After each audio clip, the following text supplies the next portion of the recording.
Welcome back to another episode of the My Latin Life podcast. Since 2014, My Latin Life has been your trusted guide to traveling and living in Latin America.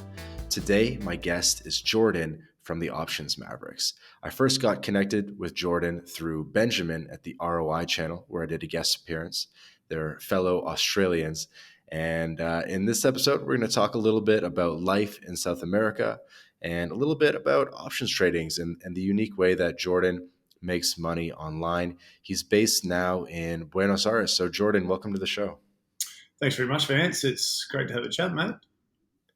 Yeah, absolutely. Are you calling in from Buenos Aires right now? Yeah, mate. Yeah, so this is my base here in Buenos Aires. Been here for about 4 months. I've got a very good life here, so I've decided to settle down and book a long-term apartment, and base myself here and just do some traveling as Buenos Aires for a base. And when I say that you're Australian, I don't know if that's offensive because I believe you're actually from Tasmania, which is an island, right?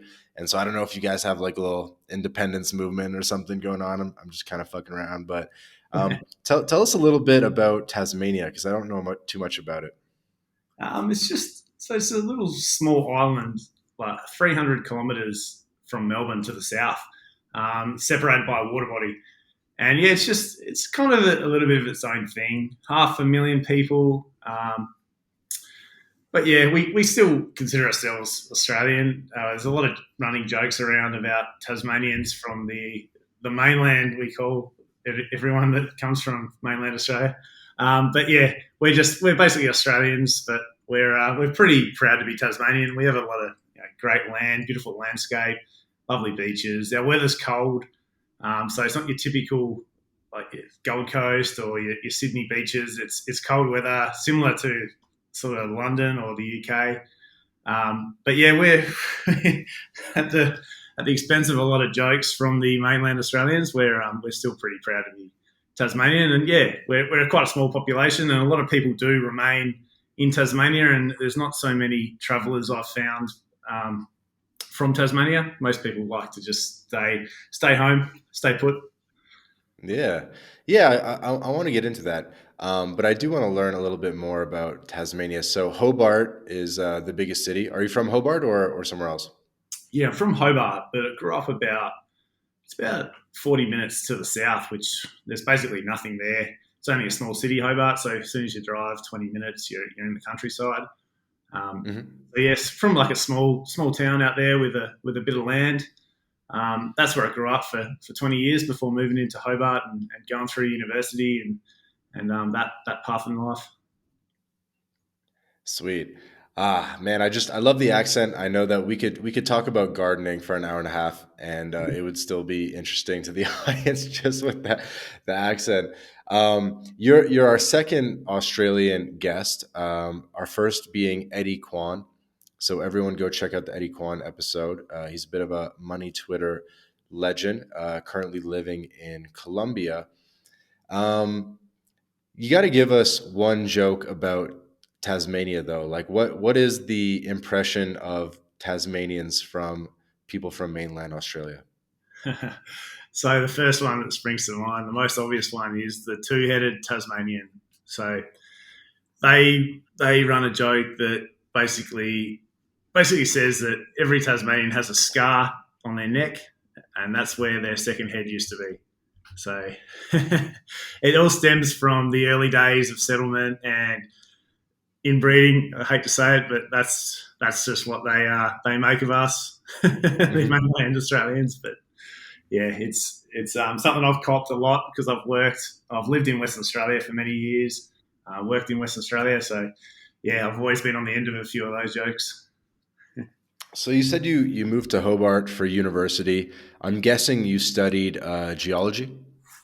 Yeah, exactly. So geology is it's quite a main sort of discipline to study at University of Tasmania. They've got a really well recognised faculty down there. So I decided to get into that by chance, push from my old man, my dad. So I was lucky I did go down that path because it was perfect is what I found when I started working in the industry. Yeah. Yeah, so I may or may not be Canadian, and so lots of people do study geology up here as well because we have a big mining industry and oil and all that stuff. What is it like to study geology and to practice geology? Like, what are the career paths after you graduate? So it's a really fun discipline to study. It's quite simple too. It's not a difficult one for as far as science goes. I enjoy it because it's a lot of outdoor work and a lot of walking through nature, and just getting some basic understanding of how the Earth was formed, and that was quite interesting for me when I was studying. So that sort of encouraged me to keep with it. And then the job prospects are unreal as a geologist. So you basically come out of university into a graduate position, and the salaries for graduate geologists are really nice. Like they're on par nearly to being similar to what a doctor or a lawyer would earn straight out of university after a lot more difficult study. So I Man. was very lucky that I fell upon it and pursued it. Yeah. So what is it? Is it like where are the top jobs? Is it like gold mining companies and stuff, or could you give us a little bit of a breakdown? Because Yeah. I think there's we do have somewhat of a younger audience, and they're interested in career path stuff. Yep. So in Australia, it's all focused in Western Australia. So anyone who studies geology at university basically ends up in Western Australia, at least in their early years. And I headed over there, and it's a range of commodities. It's gold, it's iron ore is a huge commodity in Australia, and also coal is, but coal's focused on more on the east coast of Australia. But they're coal, gold, and iron ore the main three in Australia. Um, I was in the gold industry, so I worked all my years in mining in the gold industry. So that's what I know well. But there is a range of commodities. Like Australia is just incredibly resource rich. So yeah, like the world's your oyster. If you have a geology degree, and it's a mining boom, or it's um, in a cycle for that commodity, then there's going to be plenty of jobs around and work. Right. Right. But you're not like necessarily an engineer. How do you sort of develop a skill set? Are you doing co-ops and internships during your summers at university, or um, like Yeah, how do you get that real world experience? yeah. So there's those programs that happen at university where basically on summer break you work as a vacation student and you fly off to a mine site, usually somewhere in Australia. You do your 3 months there, you earn great money, and you get a real like just a taste for the industry. But once you start as a graduate geologist, you either go down two paths. You either go into exploration, which is completely separate to the other path, which is production. Um, and production is when you're actually based at a mine site and you're working within the operating mine site. So you're underground or you're in an open pit environment and you're working with Hmm. just a lot of numbers, a lot of Excel. You're tracking the ore that's coming out of the ground. You're making sure they're digging up the right ore and you're just measuring against what you should have against your resource. But as an exploration geologist, it's more hands on. You're out in the field, you're camping in a swag, which is like a little low tent. You're spending a lot of time in this in the middle of nowhere in Australia. You have a caravan with you, and you have a drill crew, or you're by yourself and you're mapping. So that's where the pure science comes into geology. So that's when you're focusing on what you learned at university. You're looking at all the literature and all the scientific models for deposits, and you're trying to figure out where that resource is for the company you're working for. Whatever resource that company is focused on, that's what you're trying to find using your experience. That's pretty cool. So do you know a lot about like surveying and mapping? Surveying in terms of production, yes. But mapping, I've done a lot of mapping as an exploration geologist, which is what I spent the majority of my time doing.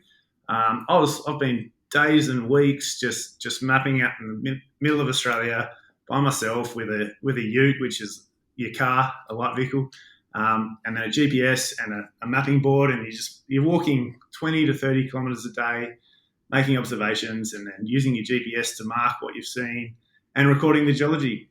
And that plays a very important role in the big picture scenario of what you're trying to achieve as a geologist and in looking for minerals. That's cool. And what would be the salary range for someone for an entry level geologist? Yeah, so in Australian dollars or US dollars, I'll do Australian dollars. So as a graduate, when the times are good, you pretty much come out of university and expect to earn $120,000. But that comes with a lot of perks depending on what company you work at. Like you'll get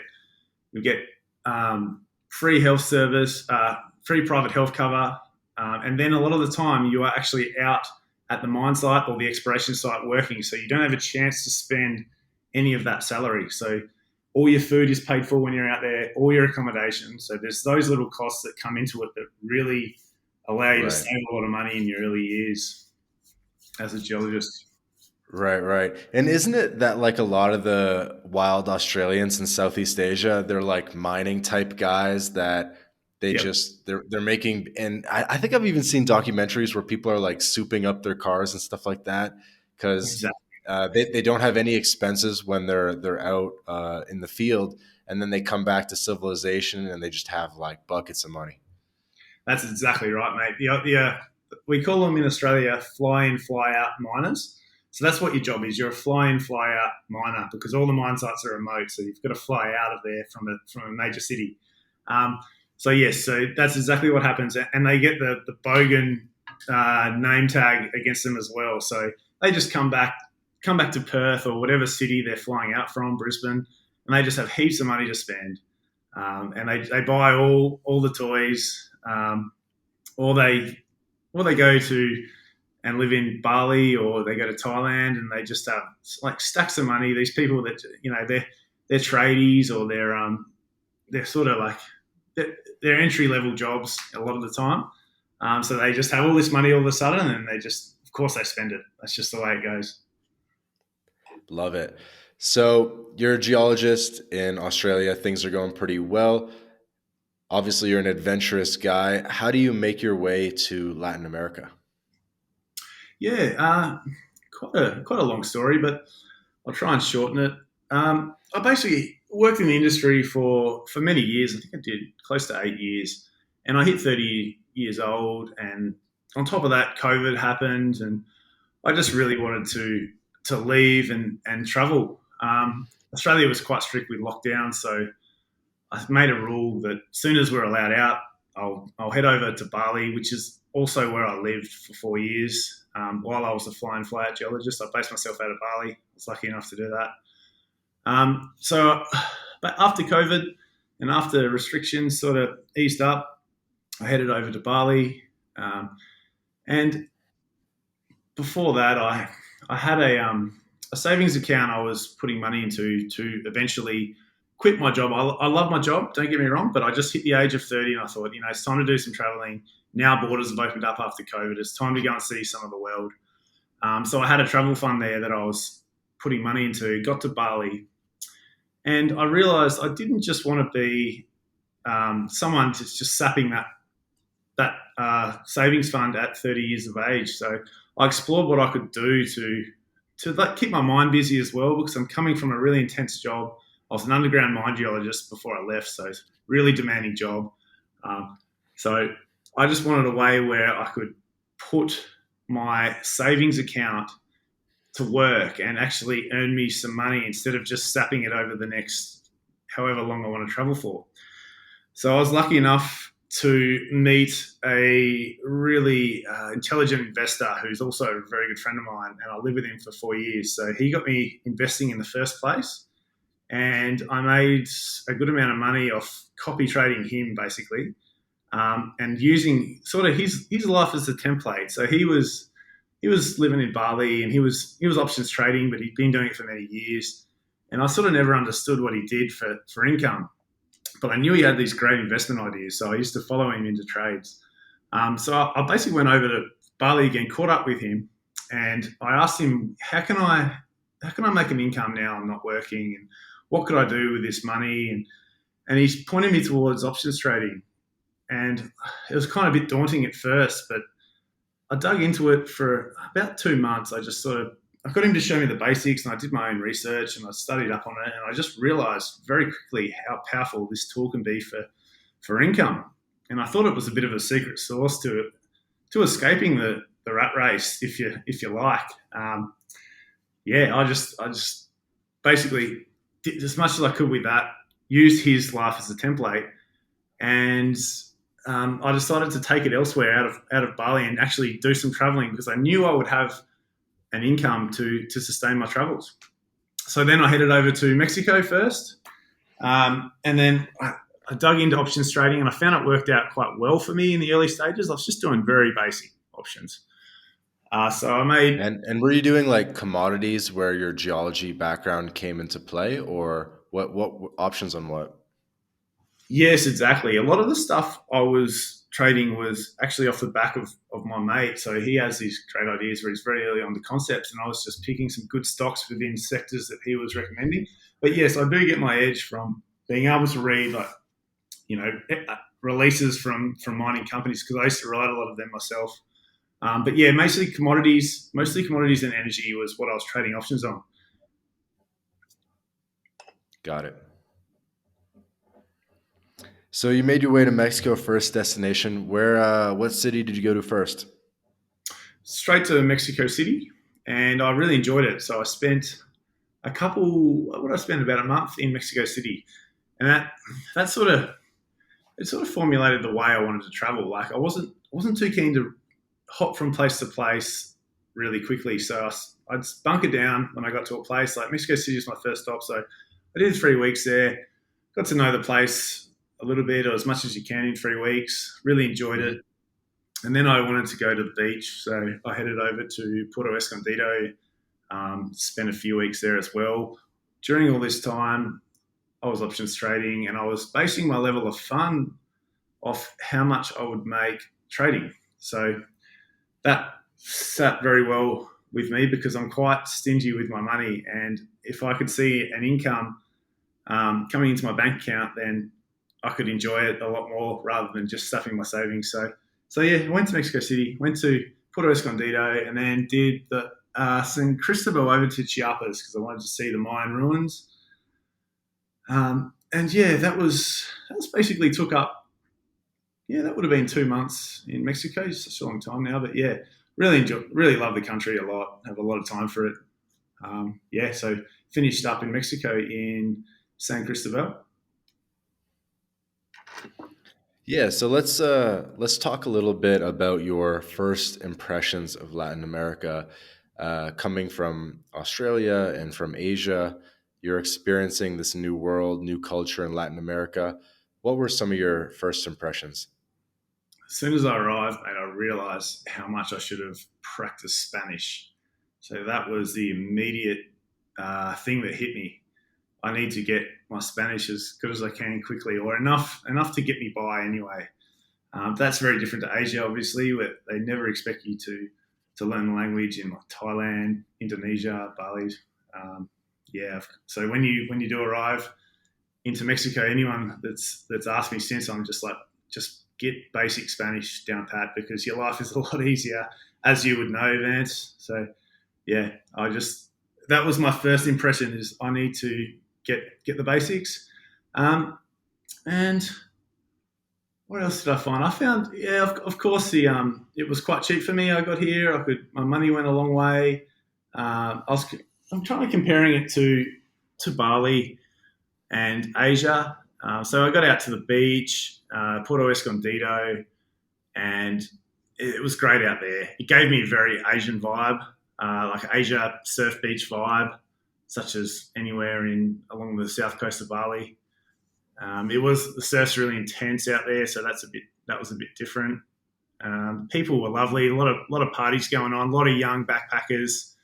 I quickly realised my age, staying in a few hostels there initially, and I kind of went back to the old Airbnb just to have my space, and yeah, that sort of allowed me to be a little bit more focused rather than being around the younger crowd all the time. It's someone who's my age, yeah. And so for people that are trying to visualize what Jordan looks like. You have like white blonde hair, and you look. How would you sort of describe yourself? Okay, yeah. So I should have started with that. I'm 6'6". I have What? blonde. Damn. I'm ginormous, yeah, mate. My friends absolutely give me so much shit for this. They just like, how do you cope over there? Like, especially the ones that have travelled here. They're like, you are a giant. You have white blonde hair.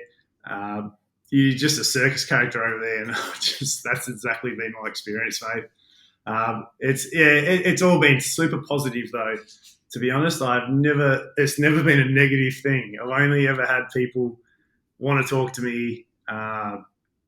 Never have had any situation where anyone's had any violence towards me.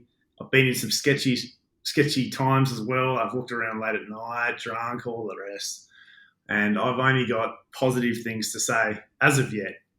I mean, I've been in the continent for six plus months now, but yeah, I am an incredible an anomaly over here, and yeah, it can be seen from a mile away. Especially in Chiapas. Oh god, yeah, they're the very small people there, same as the Guatemalans, right? Uh-huh. Wow. Tell me more about just like the vibe in terms of maybe the friendliness of the people or the nightlife or just the energy levels you felt. Yeah, so I suppose I'll go off Argentina because Argentina is very different to the rest of Latin America, is what I found. So everything is a lot later here. So dinner's around 10 to 11 p.m. No one goes out until 1 or 2. And everything here is just super busy. I'm in Palermo in Buenos Aires, and this is one of the most happening places I've ever been. And I've done a fair bit of traveling through Europe, Asia, all that. But here it's just crazy. Like they get paid in pesos, and those pesos inflate so quickly that a lot of them just want to spend it. They just want to get it out, so they don't have to deal with the inflation backlash. And I found that it just makes for a really happening place. You've got every night of the week, the streets they're very lively. Restaurants are packed, but it's an incredibly safe environment. So it's a lot different to the rest of Latin America, as it's really safe. You don't have any. I haven't really heard of too many stories where bad things have happened here, but I am in a very expensive part of Buenos Aires. But yeah, it's just a very very happening place here. They love to party. Argentinians, yeah, they're very different to the rest of Latin America. A lot of them consider themselves European. They are very European looking. A lot of them are a lot taller. Yeah, that's basically what I get from the Argentina side of Latin America. I've still yet to go to Brazil, which I'm going to next month, and I want to spend a bit of time there. But coming from Mexico, Colombia, Peru, Argentina is just a very different place. It's European Latin America. Yeah. Walk us through how you got from Mexico to Argentina and then why you decided to finally base up in Buenos Aires. Yeah, sure. So Mexico, I did a decent amount of time there. So I did a little bit more of Central America, Guatemala, Nicaragua, and Costa Rica. And then I just thought it was a little bit too expensive for what I like, especially Costa Rica. But even Guatemala took me by surprise, and it wasn't too dissimilar to where I've been in Asia. And I actually liked Asia a lot better than a lot of those countries. So I thought it's time to go to South America. It's time to do some hiking. I really like hiking. So I got down to Colombia as quick as I could. I did a week in Medellin, and I ended up meeting another Aussie mate who was around my age, just by chance. And I just had this plan. I really wanted to go and hike in Peru, especially based out of Huaraz, which is like the hiking capital of Peru. It's the city in the north. It's a really local city. It's just for hiking. It's not like a Cusco, which is super busy, full of old tourists of all ages, and you got the Machu Picchu there. So you got huge, big tourist attraction. Whereas it just has some really epic hikes that are a little bit unknown, I think, to the average backpacker. So I wanted to go there and do Santa Cruz trek.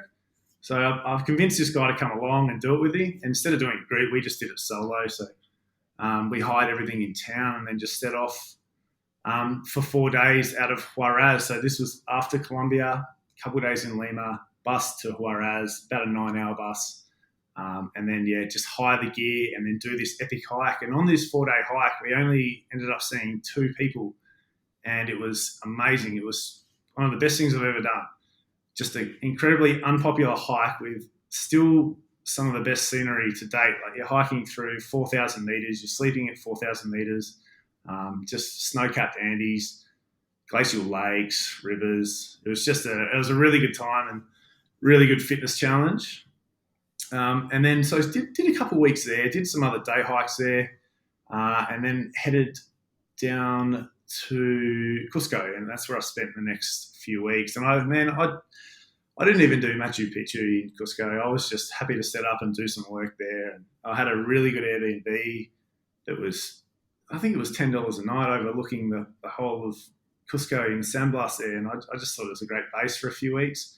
And I couldn't be bothered doing all the touristy stuff. I was a little bit burnt out by then, so I just wanted to chill. I did a few day hikes there, and then I just decided after a month it's time to go to Argentina, which is where I was looking forward to mostly out of this whole trip. I've heard some good things about Argentina.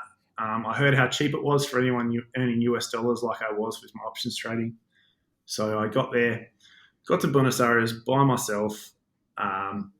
It found out it was an absolute pain in the neck for accommodation, and it really set me in Buenos Aires. Oh, absolutely, yeah. Just the Airbnbs are so overpriced for the worst setups. Like you get a single bed, and you're paying, $1,000 to $1,500 more. Sorry, about $1,500 a month for a very ordinary setup, like maybe a single bed in a house. This is at the time I was there, which was October. But I found it difficult, and it almost was enough for me to leave and go somewhere else. But I got incredibly lucky. I met a guy in the gym here who was another Australian, older guy, and he just had this connection that had an apartment that was getting refurbished. But they wanted someone in it for now because they didn't want to do any work on it or whatnot. So I just messaged them, and they basically sent me an offer saying how much do you want to pay for an apartment in Palermo, Soho, which is probably the best area to be here, on the 9th floor of this hotel block with 2 bedrooms, fully furnished, everything. Just stuff is a little bit old, and I just said to them $500, and they said it's yours as long as you like. It was unreal, mate. For a hotel room, so hotel room for $500 a month. No, so it's an apartment, but it's in like the best part. It's on the 19th floor, so there's not too many high rises in Palermo, but this one is it overlooks everything. It's a huge apartment, 2 bedroom that they're refurbishing. This is through a friend, so this is not a deal. This is not a realistic deal for many people. So I got incredibly lucky, and it's a big factor in me staying here longer, pretty much. Yeah, definitely makes sense. And so why Buenos Aires? Why Argentina? Yep. So I got here. Apart from the accommodation thing at first, it's just incredibly cheap. And the quality is amazing. The parties are amazing. The people are absolutely fantastic. And I got lucky enough to meet a really good group of gringo mates. A lot of them are from the US that have been here for many years. Most of them are professionals. And they were just incredibly welcoming. So I just thought this place ticks a lot of boxes for me. I was supposed to go home for Christmas time to visit the family all the way back to Tasmania. But I decided I've just got it too good here. I'm going to stay, and I'm going to make this a real base. And then I basically asked my landlord, how long can I have this apartment for? And then I paid a whole heap of rent up front to secure it. So this is my base now. And it stems off having a good group of friends, having a very good gym nearby. I eat a lot of meat, and I love eating steak here. It's great, and it costs me nothing. So my cost of living is very low. And like I said before, I'm quite tight with my money. So while I have a really low cost of living, I can spend more on options trading, and I can really, put my money to work, and I feel like I'm getting somewhere with my life, sort of financially and professionally. So that's the main reasons I'm using Buenos Aires now as a base. That's awesome. So, being from basically the other side of the planet from Buenos Aires, how do you start building a community and a group of friends there? Yep. So my this is going to sound a bit, I don't know, a bit bad if you like, but I'm sort of over the hostels now. I don't want to interact as much with the younger crowd. I'd rather hang out with like-minded people. Bro, So, you're just too big for a hostel bed. Let's be honest here. mate, I tell you what, I'm too big and too grumpy for a hostel. I think these days. No, but like I said, I just got incredibly lucky. I just met a great group of people who are just doing. Basically, a group of people I meet.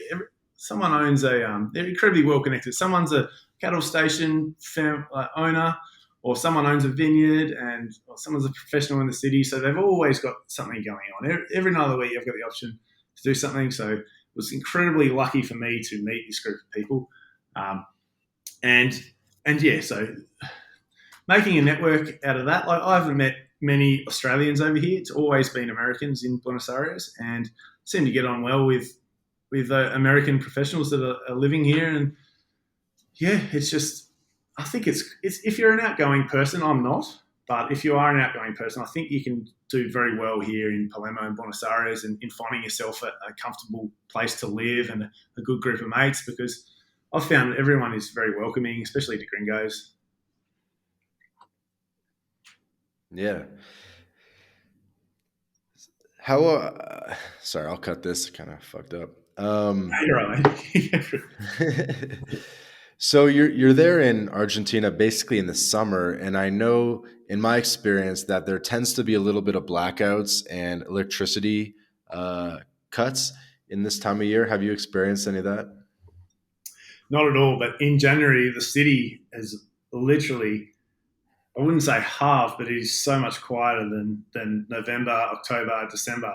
Everybody just heads to the beach. They head to Mar del Plata, over Hmm. to Punta del Este in Uruguay. It's a really, it's not a ghost city, but it's literally, it feels like it's about half the population in some of the I guess streets and venues you go to. But that, I'm told, just picks up dramatically next month. Everybody just flocks back in, but it just gets so unbearably hot here for January. It is really hot, but I haven't found it too difficult coming from Australia. Working in the outback in the desert, it's nothing unbearable. But I can see why a lot of people would find it uncomfortable and leave. Hmm. Yeah, I have spent a January in Buenos Aires before. I enjoyed it. I didn't find it too bad, especially at night. Um, have you made your way down to Mar del Plata or made it to the beach at all? Yeah, I just went last weekend actually. Just went down to Mar del Plata. Had a gig on at Mute, which is like a beach sort of festival-y place, about 30 minutes south of Mar del Plata. Went down to Mar del Plata and got the biggest shock of my life, rocking up to the main beach there in front of the city. That is just chaos I've never seen in my life before. Just like not even a place to put your towel down, chockers full of people. And yeah, I've never seen anything like it. But I had a great time in Mar del Plata. Actually, I actually like it a lot better than some of the other cities I've seen here in Argentina. It was quite. There's some really nice streets there that remind me of the Palermo vibe. And then that beach in the south we went to, about 30 minutes in the south, Playa Roja, was really nice. Hmm. There's a beautiful restaurant there as well, which we spent the day at. So it was great to get out of Buenos Aires and go and get in some water and cool off a bit, because yeah, it does get pretty hot here. Must have been pretty wild down there, I imagine. Like everyone partying on the beach and stuff. Yeah, not so much. Not what I thought. Not what I could picture, like a Mexico or like a Cartagena or something. It's more of a it's just more of like an older, what an older. I'm going to say poorer demographic that go to the main beach down there in Mar del Plata. A lot of the Argentinians with money, they head down to the southern beaches, which are much nicer, like the whiter sand, the nicer restaurants.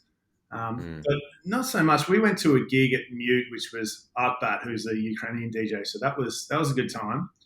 That was the main reason we went down there, actually, just to see that event. But no, it wasn't as crazy a party for the amount of people that you'd see on the beach there. I thought it would be a lot more hectic in the actual city, but no, I didn't experience it.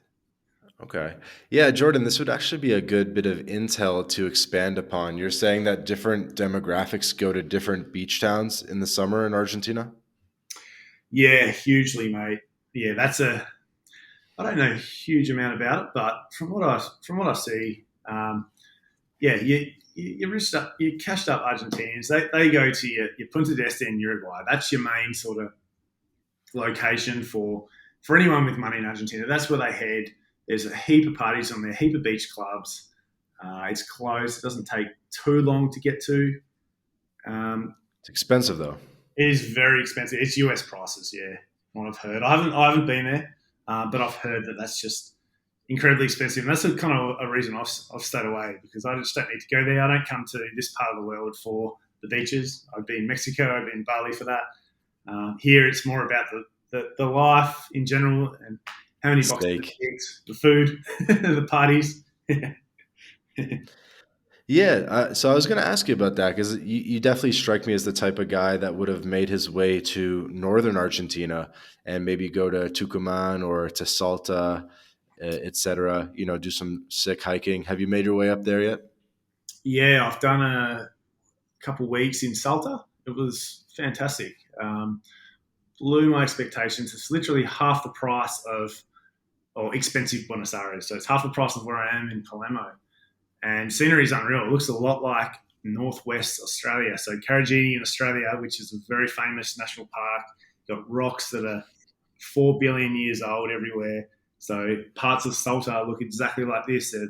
That blood red earth and Right. that rock formation, that tightly folded rock formation. And yeah, it's a really cool experience for someone like me who's seen Carragini in Northwest Australia, then gone to Salta and experienced that. That was a cool contrast. hmm Why not just base yourself up there, right? The internet was probably good enough. It's a good point. There's a very good Selena up there, actually, but which is the co-working sort of conglomerate around the world. There's a really good. It's probably one of the better ones I've stayed in. That was good. It has a really good co-working area, but nah, it's not for me. I like to be around sort of this part because I have friends here. That's the main reason, and yeah, it's just a little bit. It's a little bit slow up there for me as well. It's not a huge city. It's a really touristy city, but compared to Buenos Aires, I think I prefer it here a lot more. Yeah, You need a little more city life, yeah, pretty much, mate. a little more dating life. Yeah, yeah, exactly. I think a lot of the people from Salta are a lot more like Bolivian or Latin American, I'd say. Um, they won't like Yeah, me. we go ahead, sorry. No, I'd just say they won't like me. They're very, very small, so I'll be around.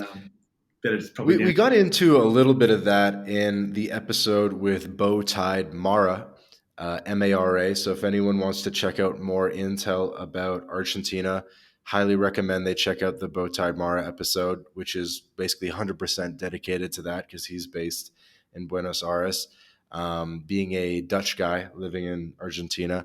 I know that you've actually, Jordan, connected a little bit with Bowtied Mara on Twitter, a little bit of back and forth and stuff. Have you guys met up? Yeah, I've been using him for a lot of information here in Argentina. He is absolutely fantastic, and I recommend him to a lot of my mates who want to travel this way as well. And even my gringo mates who've lived here for many years, I'm like, you've got to just check what this guy posts on Twitter. It's just fantastic information. It gives you a really good grasp of what's happening in this country, Argentina. I haven't met up with him. I'd love to do it. I assume he's a very busy man with all these business adventures, but yeah, actually, Ben, who's the other part of Options Mavericks and who you know well, Ben, through a podcast, he's on his way over to Buenos Aires next month, I believe. And yeah, I think we should organise a meet up when Ben gets over here for sure. Yeah, that sounds like a good idea. Yeah, Ben's about to be starting, and Ben also has the ROI channel that I mentioned in the opening minutes of the episode. I did a guest appearance. So if you search ROI channel My Latin Life, you'll be able to find that. He's about to do a little bit of a round the world, like whatever, like Latin America exploration trip, right? He's going to hit a couple different countries, etc. Yeah, that's his plan. He's pretty keen to get out of Australia after just the COVID thing that happened in Melbourne with him, and I think he's just keen to see Latin America. He speaks Spanish quite well, I think, and yeah, he's a guy I was connected with over a year ago. I think he had a very good uh, video on a company that I invest in a lot, and I just asked him some questions about it, and that's how we got connected initially. And then I follow him on Twitter, and he does some really good company breakdowns, and he's very knowledgeable about what to look for in a company. So if anyone wants to get into investing and look at some good companies, his ROI channel on YouTube, All the Options Mavericks, is a very good place to start for sure. So tell us a little bit more about the Options Mavericks. Like what inspired you to get that started? How long you guys been doing it? What are some of the offerings? Yeah, so it's basically us documenting our journey of trading options and traveling. Um, yeah, we're just two options traders. We just want to show people how we've created this sort of lifestyle of freedom where you can live anywhere in the world. You can work whatever hours you like as long as they're market hours, and you don't have to answer to anyone except for your own bank account. So you don't have a boss to answer to.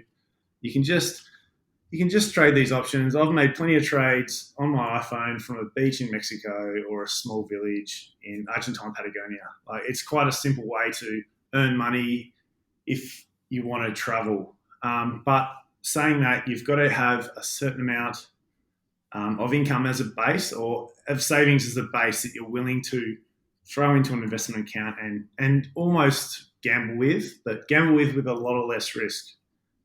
So Hmm. yeah, it's just documenting our journey basically, and people have the opportunity to subscribe to that and follow what we're doing. We do trade alerts when we place a trade. We're very transparent, and we post it straight away to our Substack so people can follow.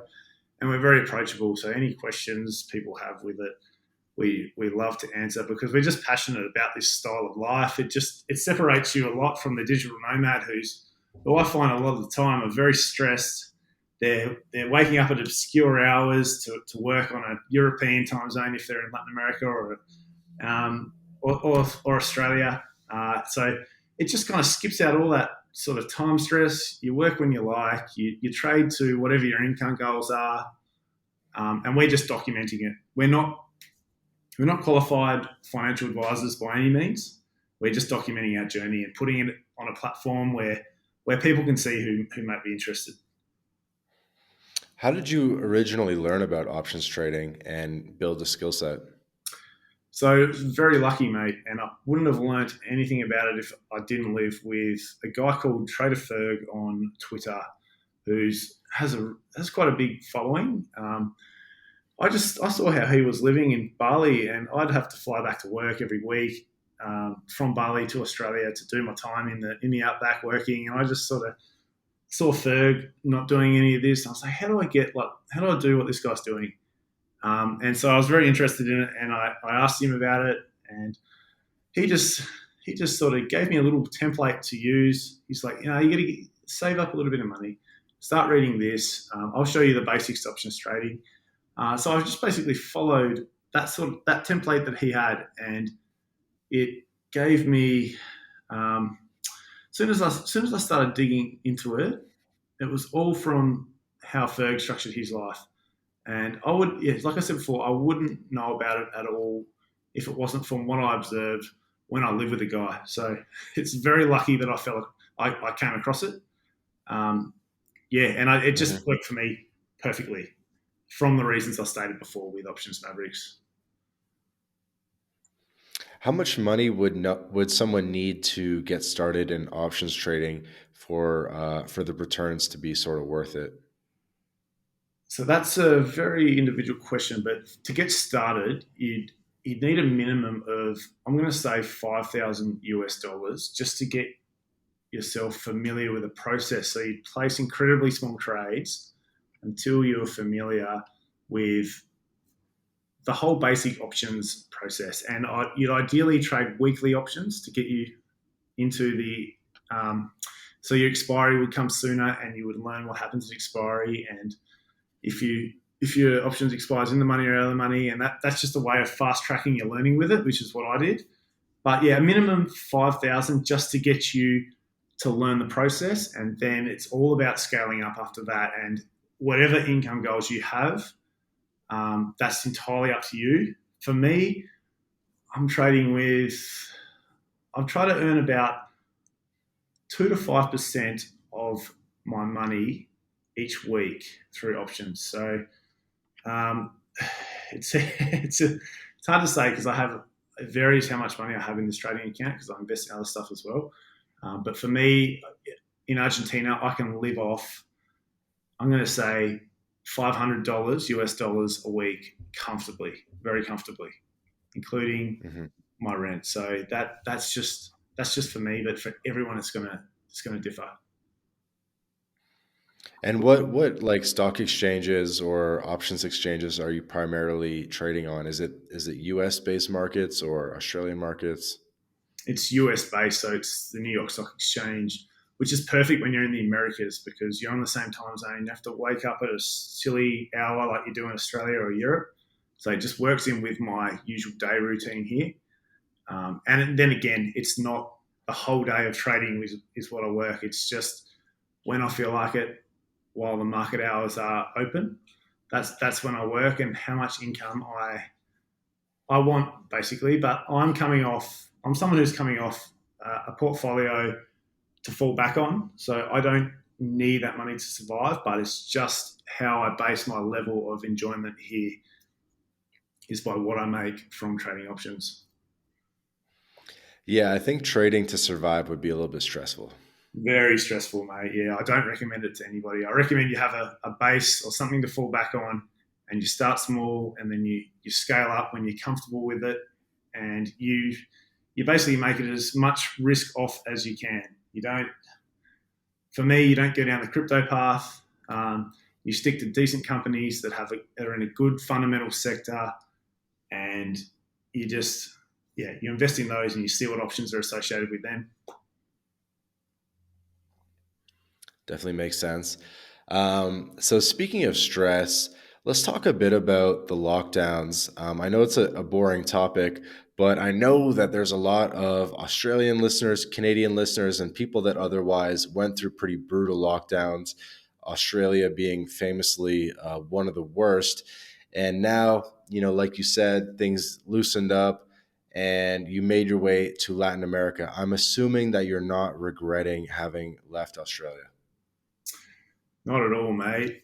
I was very lucky through the lockdowns. I had my job. Everything was great. I even had my company put me up in a hotel and cover my rent because I used to live in Bali before that. They were happy to pay for my rent when I was in Perth, when it was all in that temporary stage. So I got about 5 months of free rent out of my company, which got me really ahead financially as well. So I was very lucky. So I'm coming from a story that's very lucky with COVID.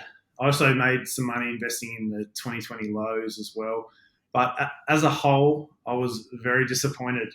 I remember I think it was the 2021 Christmas time. I couldn't even fly from Perth, Western Australia to Hobart, Tasmania during that time without compromising my job, basically. The government wouldn't let me back into Western Australia if I wanted to go back after that Christmas break without doing the 14 days quarantine. So obviously my company didn't want that. So I had to choose to stay in Western Australia during Christmas time. But at that same time, anybody from anywhere in the world could fly into Melbourne, which is the same country, of course. So I just could not understand how that happened. Right. It was like provincial lockdowns, something like that. Yeah, exactly right. Our governments, our state systems are very individual. So, but as a concept of being Australian, I just couldn't grasp that. That is something that really annoyed me, and just the strictness around the vaccines and the mandates with them. Especially working in mining, we were mandated to get all 3 of the vaccines just to go to work. So we work at a mine site. It's out in the middle of the desert. I don't want to get too much into this. It's very controversial, and I want to be employable in the future. But it's it was very funny how it just went from 3 vaccines. We had a countdown at work. We had an electronic board that counted down the days we had to get these COVID vaccines. And I just thought, how ridiculous is this? And then all of a sudden overnight, it got completely scrapped. And I just, to me, it was just bizarre. So I was very disappointed in Australia. And that stemmed my move to want to go to travel, especially over to Latin America. And I just wanted to put it all behind me. I didn't want to be wearing masks. I didn't want to do doing quarantines. I just wanted to get back to the 2019 way of life. And yeah, it was a very tough 2 years in Australia. But for me, I can't say too much because I did have it very good, especially financially and with my job. Well, we're happy you made your way to Latin America and that you're sharing your story with us. What do you think is the game plan for 2023? Yeah, very good question. So for me, it's going to be focusing on options Mavericks. That's where I want a lot of my attention to go. I'm going to scale up my options trading a lot now. I'm very comfortable with it. So I have a plan with my investments that if the scenario plays out with a lot of my long-term investments, I'll have hopefully have the opportunity to throw that into my investment trading portfolio. So basically I want to focus on options Mavericks, focus on options trading, and do some traveling. I also really do enjoy my job as a geologist, so I don't want to rule that out as well. I love the game. I've worked with some great people, but I want to be able to come in and out of it more. I don't want to just be locked into a company. That's your future. That company, staying there, building up through that company. That's not where I'm at. I want to have the option to leave and travel to the other side of the world. Take 3 months off. Take 6 months off. Just really live life the way I want to live life, off my own back. So that's what I'm going to focus on in 2023. Hopefully it comes together.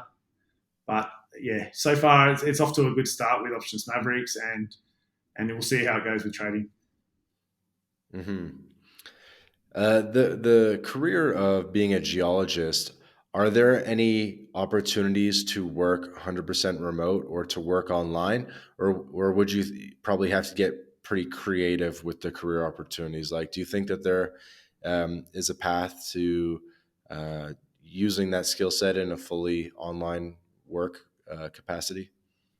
No, I think it's one of those disciplines where that's not going to ever be an option. That being said, a lot of our work is on 3D computer software programs. So they technically can be done from anywhere where you have a VPN connection. And during COVID, we were working remotely a lot of the time from our house. So we didn't have to fly to the mine site. We could do a lot of our project work on our computers with those 3D programs, as long as we tapped into the company's VPN, like a lot of remote workers do, or digital nomads do, to whichever company they're working for. But I just don't see any sign of that coming. It just goes against the whole geologist thing. Being a geologist is a very team-orientated environment. It's discussing possible concepts of how mineralization has occurred. It's discussing your projects. I mean, it probably could get done over Zoom, but to me, it just feels like it has to be an in-person thing most of the time. And then you've got the whole the whole concept of working on a drill rig. So you actually a geologist has to be on a drill rig when it's drilling out in the outback to monitor what's going on, to make sure the sample quality coming up is really good, to log the rocks that they're seeing, to be able to formulate releases to the stock market. This is all information that has to be acquired on the drill rig. So I can't see it going down that path just yet, but like I said, during COVID, we did experience a little bit of that. hmm Well, you get all the online stuff that you need with the options trading, and I guess now with running a bit of a community, so you got the Substack. What's the plan with Options Mavericks? Like, are you building a community around it? Courses? I don't know. Tell me. I know you got the Substack. What else do you have going on? Yeah, so we've got the Substack as our primary one. It's just documenting our journey. Like myself and Ben, we're quite competent with options trading, and we just want to get a platform there where people can see. I get a lot of questions about it, especially initially on Twitter, from mates, from family members, asking like, "What do you do?" So it's great to have somewhere to point to be able to really like just follow this, subscribe here. We'll give you a series of videos to go through to get you up to speed. Um, so yeah, that's basically where we're going to take it. We just want to give people that are maybe thinking about doing what we're doing, hit 30 years of age, have a little bit of money. You're not brand new to investing, so you understand investing in the share market. Uh, and maybe you want to do some traveling, but you don't just want to sap your savings account. You want to put that money to work and maybe earn some income off it. And just options trading has just been great for me in my situation. It's been fantastic, and same for Ben. hmm I noticed on Twitter that you were recently in Colonia, Uruguay, which is a town that was kind of brought to my attention during the Lawrence King episode of the podcast, because Lawrence King told us that Colonia, Uruguay was kind of one of his like secret, what do you call it? Like monk mode spots to chill for a month or two and get work done and just focus on work. And so that kind of brought the town to my attention, and it does look very cool with the old architecture and everything. What were you up to in Colonia? Okay, so I can definitely see how Lawrence thinks that of it. It's just an old Spanish town, basically, really well maintained because it's in Uruguay, and Uruguay is quite a developed country for Latin America. I was there for a visa run, so I was there for the day. So I used my 3 months here, and I had to go over, reset my visa, and I just jumped on the ferry, went over, walked around. I did a bit of work from there, but the prices are not cheap. So I ended up paying, I think, 25, 27 US dollars for an entraña or a steak, and that is triple what I pay in Buenos Aires. Um, but yeah, if I can definitely see how it has a charm to it, especially if you just want to sit down and work. It's a beautiful little Spanish town. But to me, I saw a lot of those, especially in Central America. I saw a lot of the similar sort of vibe there, like your Antigua. I know it's a little bit more poorer there, of course, but the Antiguas, your San Cristobal's, just a couple to name. What's the one in Nicaragua? I think it's Granada. Yeah, all a very Mhm. similar concept, like your beautiful old Spanish colonial buildings. But yeah, Uruguay was just the well-maintained version of that, or Colonia was just a well-maintained version of that. Has some nice cafes to work from, but it is very expensive. That's the view I got from it. And I was quite happy to get back to Buenos Aires and get back into my life. Pay And a little bit what were less. you doing over there though? Just checking it out? Yeah, I just walked around. That's all I did. I had the day. That was all. It was yeah. It was a lot. I know a lot of Argentinians have property there, but it's to me it's just an old, well maintained Spanish colonial town. Very pretty. It's definitely worth visiting for sure. If you're a tourist in this part of the world, definitely check that one out. Or if first port of call in Uruguay, then definitely stop off there. All right.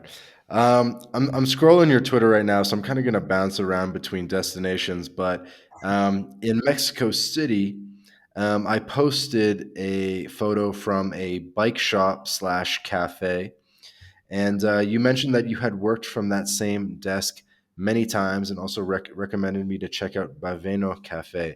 I haven't checked out Baveno Cafe. I think next time when I go back.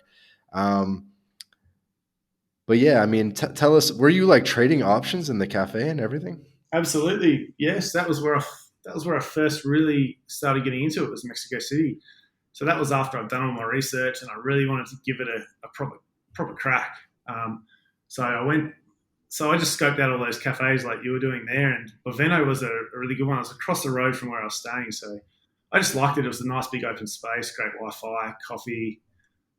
So that was one I used to go in, trade at the market hours, stay there most of the day, and then I don't know, go to the gym or something, and I always have something planned that night.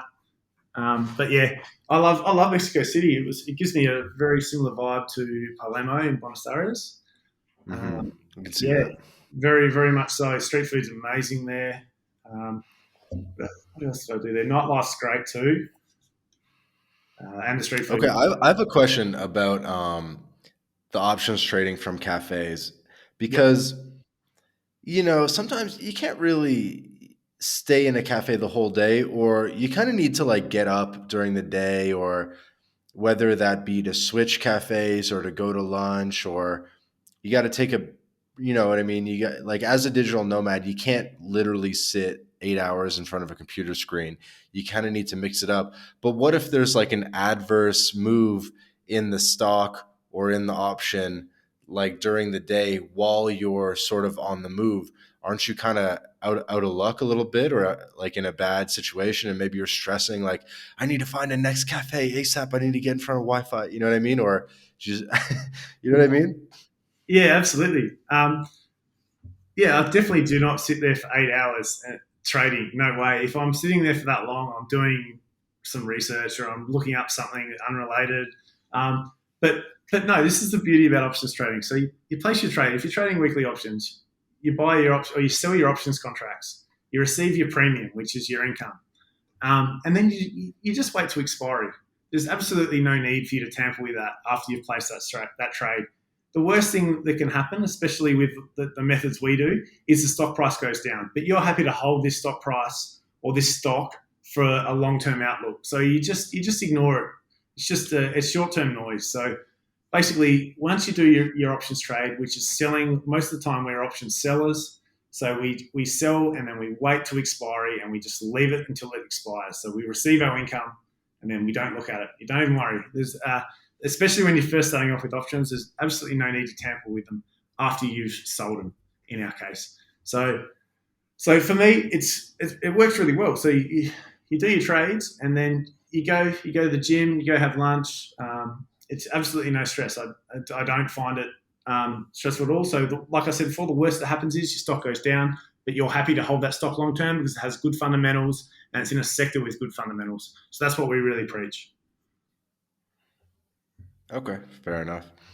Another thing I noticed from the Twitter is that you did go to like that super busy beach in Mar del Plata, where, from the looks of it, there was probably 10,000 people on the beach.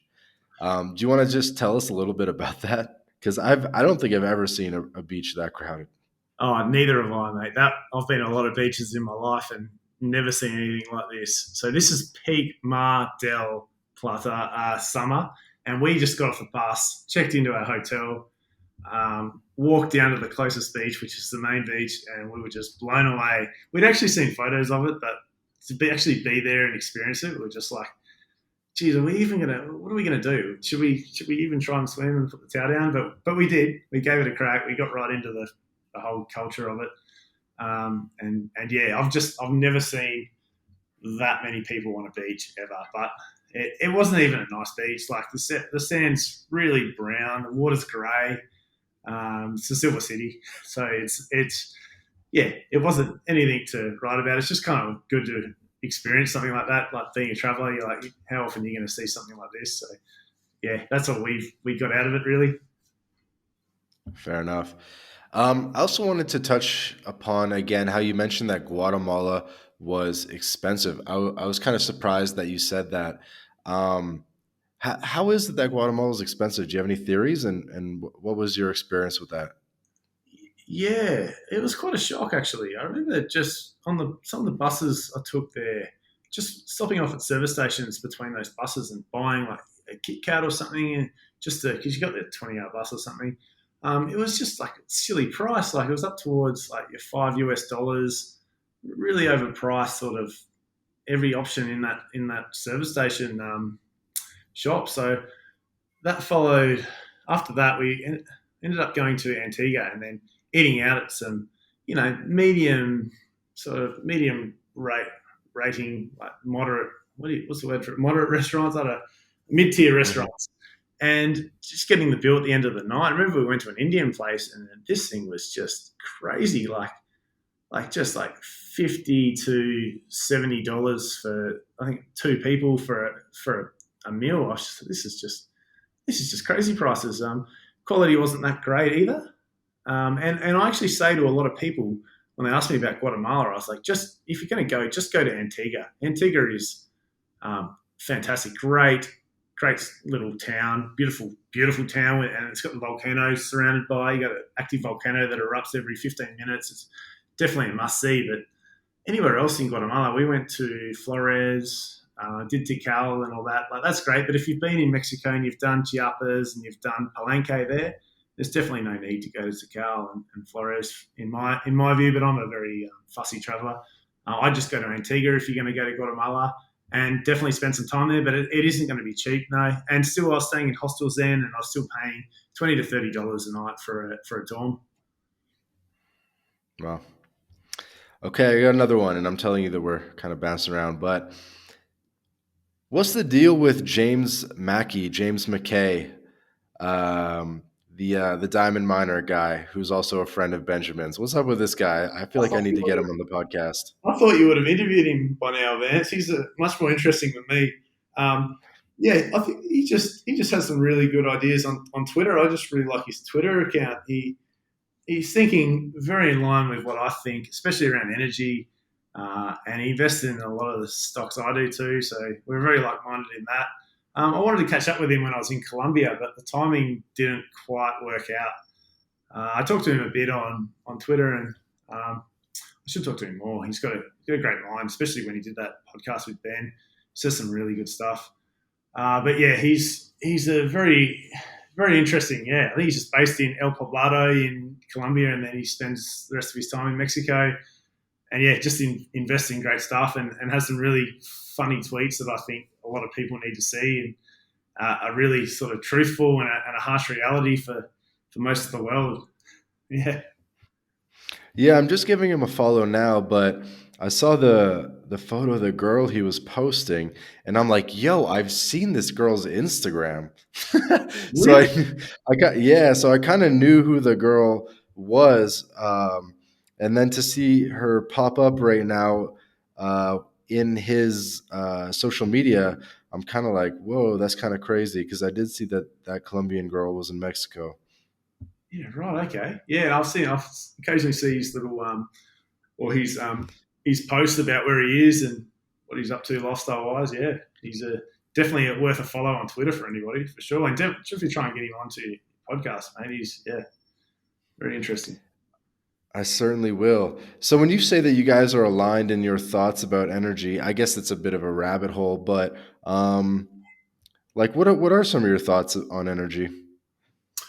Yeah, so they're thoughts that not everybody wants to hear. I limit how much I bring this up at dinners with new people and in the digital nomad communities. Actually, it's just basically we like investing in energy that makes sense. So they fall under the banners of coal, gas, oil, stuff the world needs, commodities the world needs to get a lot of people out of poverty in the developing world.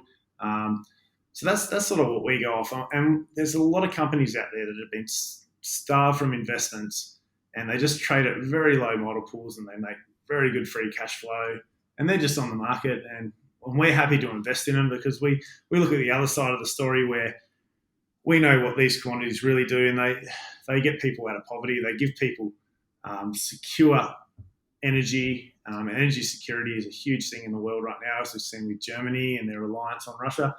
And they're just a cheap way of countries that are developing to produce energy and benefit their people. So we look at it from that perspective, coupled with the stocks that have really good balance sheets and good long-term outlooks. And yeah, we're just happy to invest in them and think they're doing a good for the world rather than what they. And this is coal companies, you're saying? Yeah, a lot of coal companies. Yeah, definitely a lot of coal companies. Oil companies, gas as well, but mainly coal and oil at the moment. Yeah, and uranium as well for my side of things. I'm a big uranium investor. I have a lot of money in uranium stocks. Hmm. And so, remind me, I'm gonna prove my stupidity here, but uranium is basically a bet in nuclear because I see like Elon saying like nuclear is the future a lot. A lot of people are starting to say like nuclear is actually very safe. Is that uranium basically? Exactly, mate. Yeah, we think it's, well, people investing in uranium think it's the future of energy. Like it's just this zero emissions, huge power source that's been around since the 50s, and a lot of the disasters that have happened are really overblown by media, and we just got to get the sentiment back towards nuclear, which it is shifting, and I think the world will solve a lot of its problems. It's just a incredibly efficient way of producing electricity in the modern environment, and I'm in shock that it's not more widely adapted right now. And I think the future is going to be with nuclear power, especially the small modular reactors. A Right. lot of the cons with nuclear is how long it does take to build a To get reactor. online or to build a plant, right? Because they do that must be somewhat priced in. Because I've seen stuff where it's like number of plants coming online, China 50, whatever 10, USA 1, right? But they kind of know the plants that are coming online, and so are you kind of like expecting more news about more plant openings and stuff? Yeah, well, China alone, I think that they're actually building 150 plants by 2050. So they're bringing a heap amount online. And even if they didn't, the existing plants right now, um, they have a requirement for uranium, and the whole sector is in an incredible deficiency or a deficit, just based off how much is mined per year versus how much the current existing nuclear plants actually use. So that once again stems back to my fundamental reasons for investing. These If you look at the fundamentals of the uranium sector, it's in an incredible deficit, and I'm investing in uranium stocks, which I think are going to be first online to produce uranium to these utilities. So they're a very limited amount of projects, and they're basically in care and maintenance from the last cycle, and they're about to ramp up when the demand gets there, which it has to be soon because this deficit has been going on for quite some time, and it's just a matter of Mhm. time before we see And a moves. deficit of what exactly? It's just basically how much is mined. Exactly, like numbers. I'm going to. No, but I mean, like, what is in deficit? Oh, so how much is mined and produced How versus much how much uranium? is Okay, versus how the much is. supply and demand of Yeah, uranium. it's just a basic supply and demand story, but how much is mined Okay, per year versus how much the utilities or the nuclear power stations are using each year. gotcha. Okay, a couple more random questions. I had a photo of Lake Atitlan in Guatemala, and you responded, "Nature's most beautiful toilet." Yes. Okay, so I'll probably cough a bit of stick for this, but it gets a huge rep on the backpacking and traveling community. Yeah, it does look nice in some photos and on a nice sunny day. But when I was there, it was just monsoon season, raining. There was an absolute like infested with dogs, actual dogs on the street, and there's literally dog shit everywhere, and it was all just running into this toilet and then into the lake, and I was just like, this is just like not a very nice setting. I'm at the wrong time of year to be here, and I did some digging and I looked it up and I realised it's a closed end lake system, and it's just had almost 500,000 people develop around it. So you've basically got the sewage from all these. Because Guatemala is a third world country, and I can imagine its management of its sewage system is straight into the lake.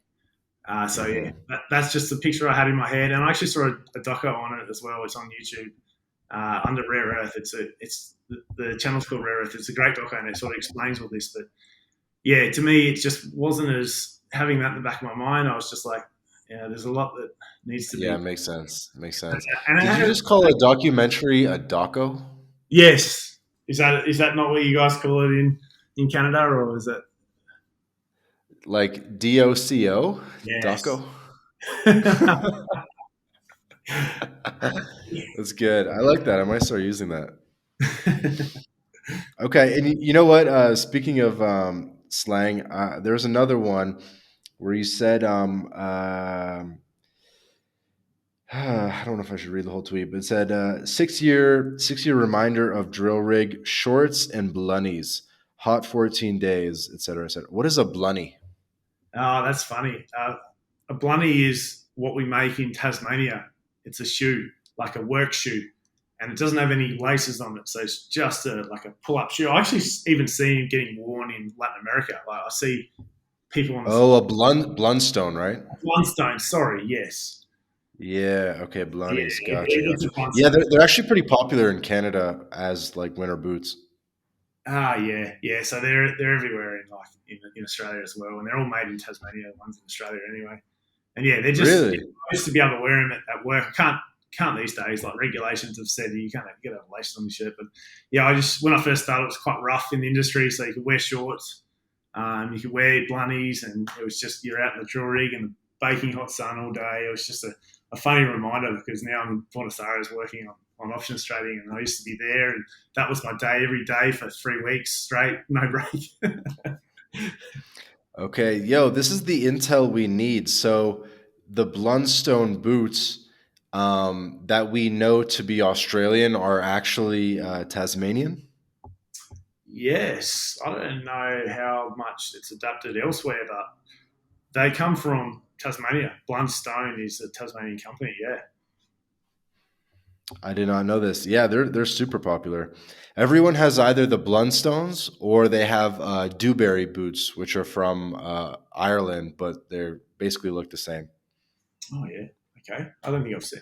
Yeah, right. So they look the same. So that's probably what I'm getting confused with over here. They're probably those ones. Okay. One or two more random questions, and then I have a serious one after that. But so you alluded to it a bit, and you've made some tweets about this that Palermo and Palermo Soho reminds you a lot of Roma Norte and Condesa in Mexico. So kind of a comparison between Mexico and Argentina. Could you go into a little bit more depth on that for people who maybe have been to one but haven't been to the other? Yeah, absolutely. So I think Buenos Aires is like those places on like Palermo and Buenos Aires is like those places on steroids. So it's just another like a it's just it's almost double what I experienced in those areas, or it's just a massive scale up from Roma and Condesa. Um, there's a lot more happening in Palermo than compared to those places, even though those places are there's always something going on. Here, it's just another level, and I think it could be from what I said before with the inflation and the wanting to spend money, and it's just a really popular area for remote workers and gringos at the moment. But yeah, it's just like those places on steroids, really. I find it's cheaper, and if your diet is like my diet, and it's a lot of it is meat, you can really live here for not much money, and you're getting top class service. Like just the other day, I was just out with some mates. We're at a speakeasy called Victoria Brown here, and we ordered a Negroni, and this speakeasy is really popular. Like it's got a huge Instagram following. It's got you got a book to get in it, and it's always a big party on there most nights. And the Hmm. Negroni was 900 pesos, which is about $2.50 US dollars. So that that in itself is just crazy. I don't know anywhere in the world where you get those sort of prices. And then again, you go to a nice steak restaurant, not Don Julio, which is one of the top restaurants in the world for steaks, which is where I live right next door to. You go to another Oh yeah, Parisha. I've been there. Oh, you have? Yeah. I live right next to it. So you just go to another Parisha, like maybe 500 meters away, still in Palermo, and then you'll pay a fifth the price there. So you'll end up paying like 5 to 7 US dollars for this 400 gram, like great cut of steak. And that is just uncomparable from wherever I've been in the world. Just, yeah, those sort of prices compared to even what Mexico City has to offer with Roma and Condesa, I just think it's cheaper. There's more happening here in Palermo and Buenos Aires than those places. Um, And yeah, Argentinians are very different. Everything is very late here, so nobody goes out to party until 2 a.m. pretty much. And yeah, no one has dinner till 10 to 11. And they have that little siesta part as well where they have about 2 or 3 hours off between 6 p.m. and 8 p.m. So you got to factor that one in. But there's just a lot going on here for those sort of areas, your food and your alcohol. Because I guess you're in your early 30s now. So how are you managing with the 2 a.m. start times with the bars? Mate, I'm that used to it right now, but when I first got here, I found it very tough. So I was struggling to stay awake then, but now I've been here for 3 or 4 months, hung around all my gringo mates that have lived here for years. It's just normal. Like it actually works out well for me because I jump onto the Aussie markets at like 8 p.m. here, which is 9 a.m. in Sydney. So then I do a bit of work, and then by the time everyone's ready to eat, it's 10 o'clock, 11, and I've been working between that time. Yeah, it works well for me. I quite like it for my lifestyle. Everybody wakes up late here. There's no cafes open before 10 a.m. So everything is basically shut before 10 a.m. So yeah, that's the consequence of everything being so late at night. A little bit tough to catch the opening in New York. Yeah, well, the opening in New York's 11:30 a.m. here, so it's like I said. Oh, true, because you're 2 hours ahead. Yeah. Good point. Yeah, I actually did like that about Argentina and Brazil as well, where if my work day started at 9, I could just sleep in till 11 and I was good to go. Yeah, no, I quite like the time scale here. It finishes at 6 p.m. and then go to the gym or something, and then do a bit of work for the Australian time, and then it's dinner time and drinks most of the time as well, which is something you got to learn to say no to here in Argentina because they like drinking and going out and Mm-hmm. So you said on Twitter that the best food that you've had in Latin America was at the Doña Salta restaurant in Salta, Argentina. Tell us about that. Yeah, absolutely. So that was when I was quite new to Argentina, but I don't know if I could still lay claim to that. But yeah, I'm going to say it for this sake. It was great. So it's like the number one steak restaurant in Salta. Salta's not a huge city, but it's reasonable. And I just looked up good parrishas in Salta, and I wanted to try that one. And it was amazing. Setting's amazing. They have a great selection of wines as well. And it's half the price of just an ordinary parisha here in Palermo. So I paid even like $4 to $5 for a 400-gram steak there, and it was just perfect. But yeah, definitely, if anyone goes to Salta, go to Donna. What was it called again? Donna Salta. Yes, and just walk in and they'll sort you out with a table until you come back, and when they've got a table available, it's busy every night, but definitely a restaurant to go to when you're in Salta. They'll sort you out. All right. So, Jordan, as we kind of get to wrapping up, I wanted to hit you with a little bit of a philosophical question, a little bit of something deeper, and really sort of bring it full spectrum to something, or full circle to something that you mentioned at the beginning of the episode.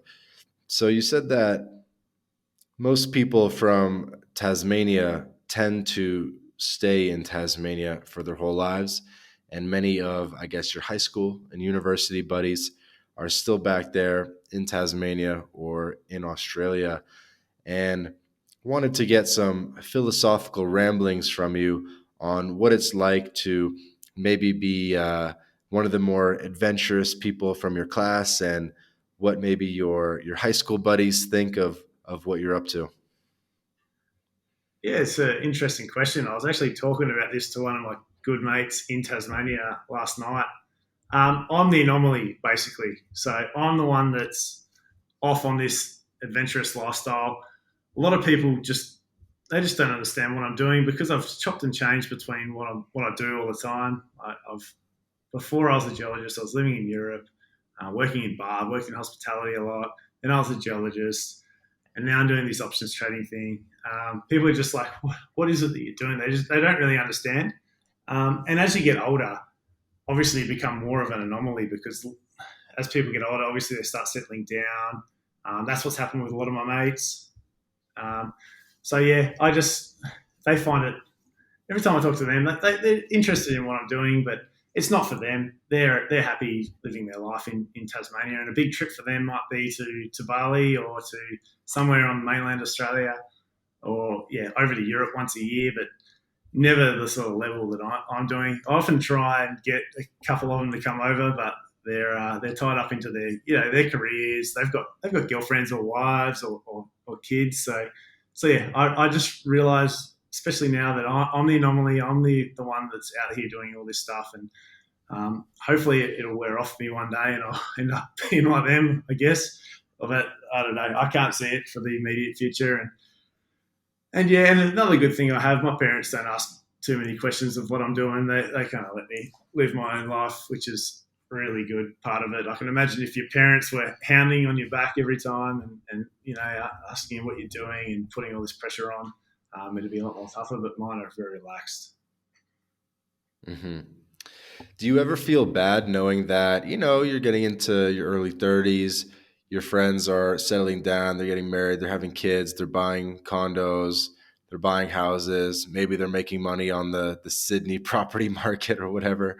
Do you ever feel self-doubt about taking a different path? Not really, because this is what I knew I wanted to do for a long time. Even when I was working, with those society norms as a geologist, good job, everything like this. It still didn't persuade me to buy a house and settle down. I knew I wanted to go and do this and see this part of the world while I'm still, youngish age. So no, it doesn't really. I don't think that's not for me right now. And I know, like I said before, that I'm a bit of a different one, and I want to explore. But the thing is, once I've got to Buenos Aires and once I've done some traveling, I actually meet very like-minded people that are doing the same thing, which changes everything, because then you feel like Exactly. you feel like this is the way. I'm happy doing this, and then once you start talking to them and hanging out with them, you don't think about any of that stuff. You're just happy living like you're living with those guys.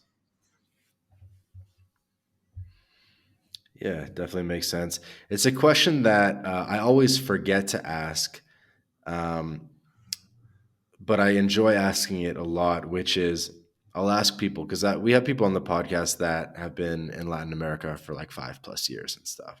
And I'll say, like, have any of your high school buddies ever visited you in Latin America?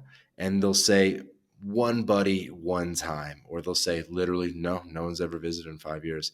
And so it's something, it's a deep philosophical question where in order to live an interesting life, often you really do have to walk a bit of a solitary path. Absolutely, mate. And I can totally understand where those people that say that are coming from. Like that just makes sense to my experience with it. Like I said, often I'm trying to get friends to come over, but I doubt any of them will.